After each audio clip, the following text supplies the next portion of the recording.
me llamo Sławka Grabowska y esto es Una maleta llena de libros. La ciudad de la música clásica, del vals, de los jardines, de la tarta Sacher y los cafés, del psicoanálisis de Gustav Klimt y de la emperatriz Sisi, la ciudad que nació como poblado celta y que luego se transforma en castro romano para convertirse en un referente cultural para Europa del siglo XIX.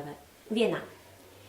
Kaffeehausliteratur, la literatura de cafetería vienesa, es una época entre los años 1890 y 1940, cuando los artistas de las ciudades de la monarquía habsburga se reunían en cafeterías para hablar sobre literatura, arquitectura, música, pintura o cualquier tipo de arte.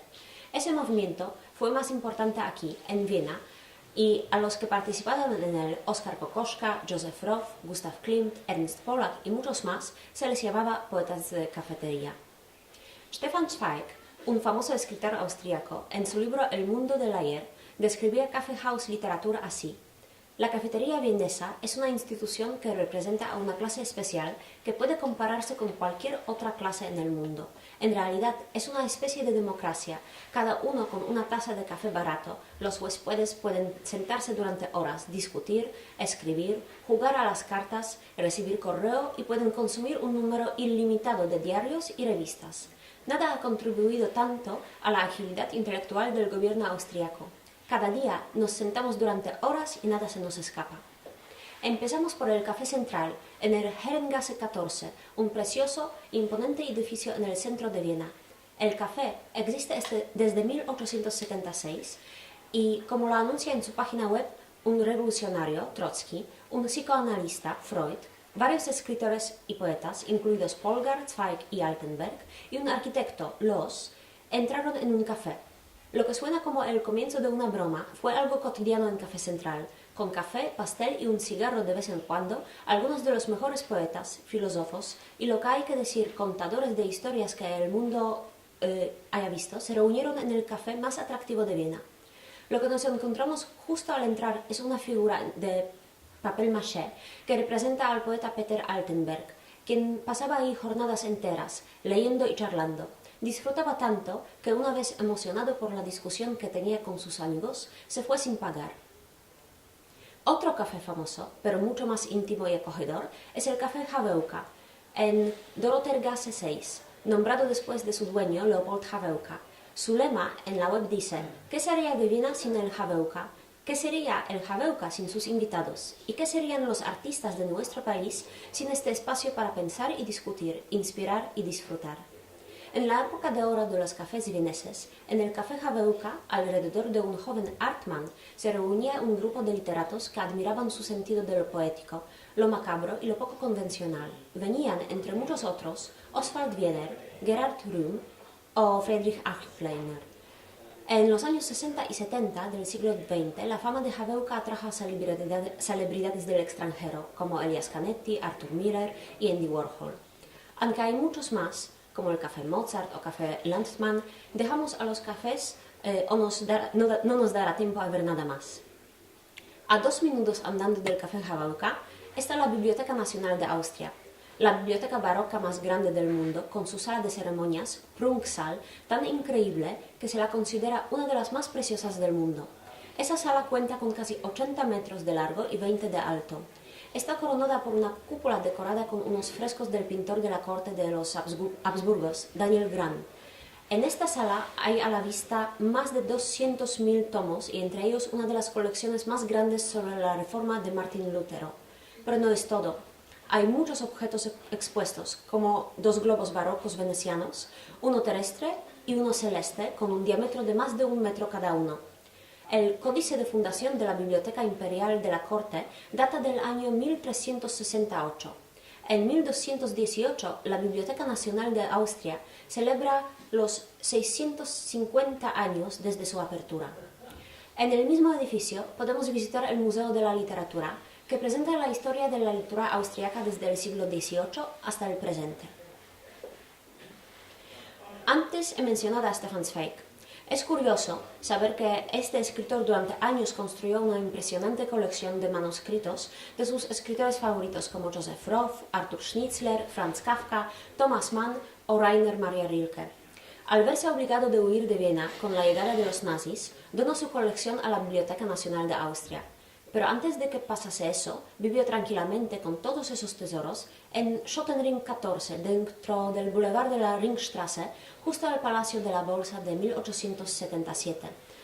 Hoy hay ahí un bufete de abogados y lo único que queda de Zweig es una placa en la fachada, pero Zweig no solo vivía en Viena, también situaba ahí muchas de sus historias, como la famosa Carta de una desconocida, publicada en 1927, o el relato anécdota Mendel, el de los libros. Basándose en Carta de una desconocida, el director de cine Max Ophüls rodó la obra maestra del cine del mismo nombre en 1948. Entre 1913 y 1923, Grabenhotel, situado en el Distrito 1, el centro de Viena, cerca del Palacio Hofburg y de Stephensplatz, en la misma zona que el Café Havelka, fue otro lugar importante entre los literatos. Es ahí donde Franz Kafka se quedaba en Viena cuando iba a ver a su gran, pero bastante inconvencional amor, Milena Isenska. Pero entre autores famosos que frecuentaban el Grabenhotel estaban también el poeta austriaco Peter Altenberg, que solía dar esa dirección como suya, o Max Brod, un amigo de Kafka que después de la muerte de ese modificó sus manuscritos a su propio antojo. Alejándonos un poco del centro, encontramos dos lugares importantes para los amantes de Rainer Maria Rilke: la Guschhausstraße 9 y la Viktorgasse 5a, donde hay una casa señorial del Distrito 4, ubicada muy cerca del Belvedere y de la Embajada Española. Ahí se alojó en los años 1915 y 1916 como un invitado de la princesa Marie von Thurn en Taxis. También el premio Nobel de Literatura en 1981, Elias Canetti, vivió en Viena, en la Hagenberggasse 47, junto al Leinzer Tiergarten, un enorme bosque urbano de 2.500 hectáreas en el oeste de Viena. Su familia se trasladó ahí tras morir su padre en 1912, cuando él tenía solamente 7 años. Cuando emprendieron el viaje no conocía nada del alemán y su aprendizaje empezó repitiendo unas frases sueltas detrás de su madre. El idioma le fascinó, era el lenguaje íntimo de sus padres en los años anteriores y quizás por eso finalmente sería el alemán la lengua en que Canetti escribía su obra. Fue en Viena, al principio de la guerra, en 1914, donde durante un acto público la gente cantaba el himno nacional y Elias, de 8 años, con sus hermanos, empezaron a cantar el himno inglés. La gente se enfadó tanto que se abalanzó sobre ellos sin importarles que fueran solo unos niños. Canetti solía contar esa anécdota como el momento cuando entendió qué es la masa enemiga, que más adelante describió en 1960 en su libro Masa y Poder. John Irving, un escritor estadounidense, pasó en Viena solamente 2 años, 1963 y 64, cuando estudió en el Instituto de Estudios Europeos.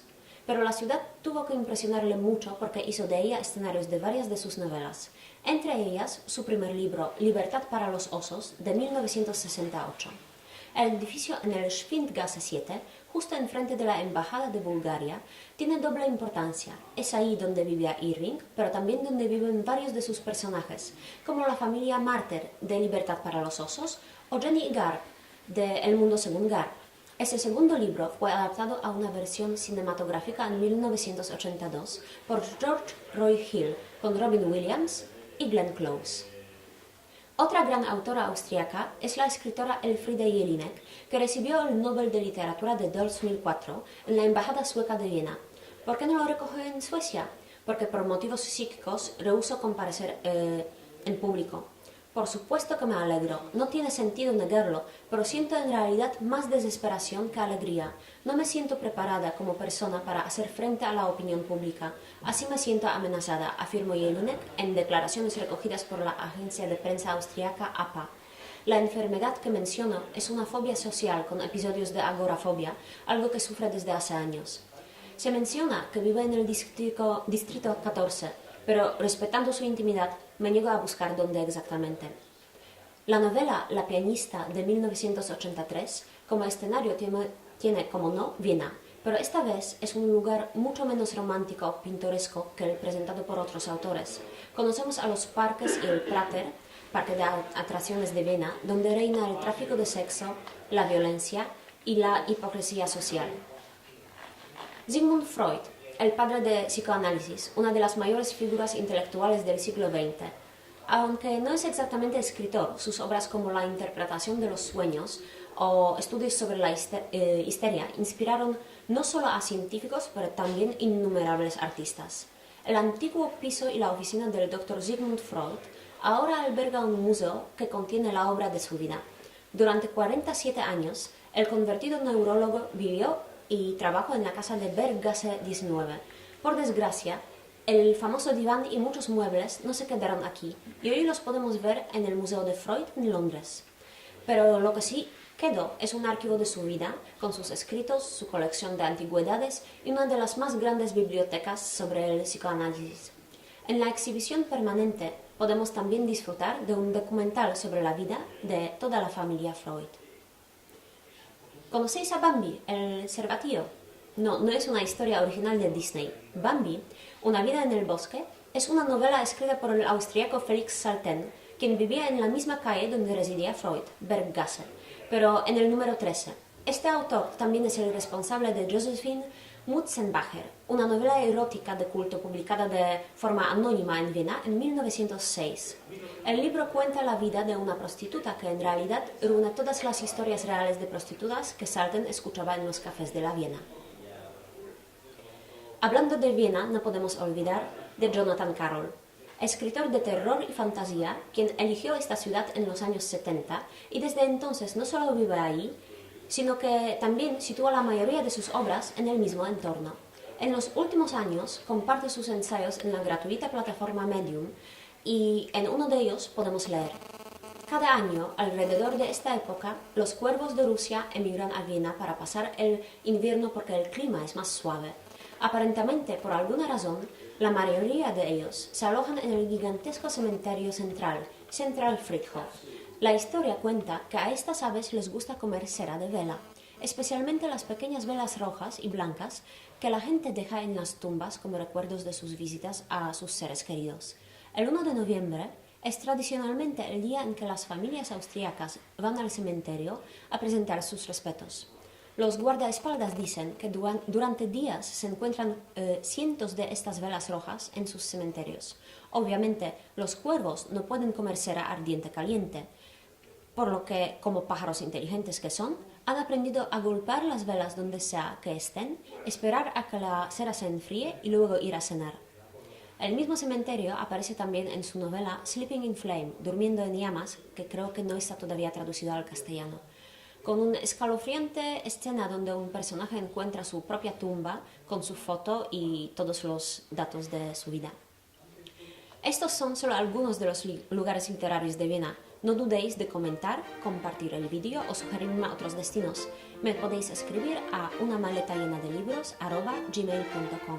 Gracias por verme, gracias a la librería Zulieta por cedernos el espacio para grabar. Nos vemos la semana que viene.